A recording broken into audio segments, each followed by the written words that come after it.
News 24 घडामोडी, श्वास चालू घडामोडींचा।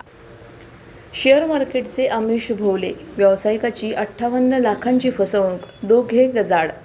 शेअर मार्केटमध्ये भरघोस परताव्याचे आमिष दाखवून अहिल्यानगरमधील एका व्यावसायिकाची 58,80,000 रुपयांची फसवणूक केल्याप्रकरणी कोतवाली पोलीस ठाण्यात गुन्हा दाखल करण्यात आला आहे। या प्रकरणी बालाजी यनगंदुल यांच्या फिर्यादीवरून संशयित आरोपी मन कांक्रिया आणि अभिनंदन कांक्रिया यांच्याविरुद्ध गुन्हा नोंदवला आहे।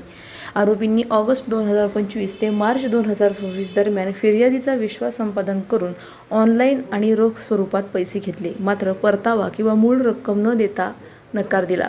पोलिसांनी दोघांना ताब्यात घेऊन न्यायालयात हजर केले असता त्यांना 2 दिवसांची पोलीस कोठडी सुनावण्यात आली आहे। पुढील तपास पोलीस उपनिरीक्षक दीपक मेढे करत आहेत। प्रतिनिधी स्वामी गोसावी, न्यूज 24 घडामोडी, अहिल्यानगर। कोतवाली पोलीस स्टेशन येथे गुन्हा रजिस्टर नंबर 669/2026 दाखल करण्यात आला आहे। याची हकीकत अशी की यातील फिर्यादी बालाजी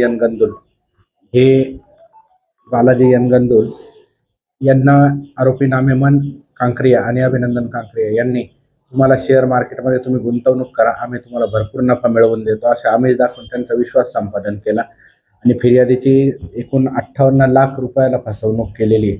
आरोपींनी इतरही व्यक्तींची फसवणूक केल्याबाबत माहिती आहे, त्याबाबत गुन्हा दाखल करून दोघा आरोपींना अटक करण्यात आले। पुढील तपास चालू आहे। माझे सांगणे असे आहे की बरेचसे गुन्हेगारी प्रवृत्तीचे लोक हे नागरिकांना एक आमिष दाखवतात की तुम्ही शेअर मार्केटमध्ये गुंतवणूक करा, तुम्हाला मोठ्या प्रमाणात नफा मिळवून देतो।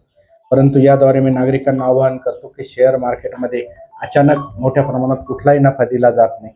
ज्या काही अधिकृत संस्था आहेत त्यांच्या मार्फतच आपण शेअर मार्केटमध्ये गुंतवणूक करा। आपली जर कोणी जास्त आमिष दाखवून जर फसवणूक केली असेल तर त्याविरुद्ध पोलीस स्टेशनला संपर्क साधा, पोलिसांतर्फे कारवाई करण्यात येईल। अशाच बातम्यांचा आढावा घेण्यासाठी आजच आपल्या YouTube चॅनलला सबस्क्राईब करा। बातमी आवडल्यास लाईक करा आणि इतरांपर्यंत शेअर करा।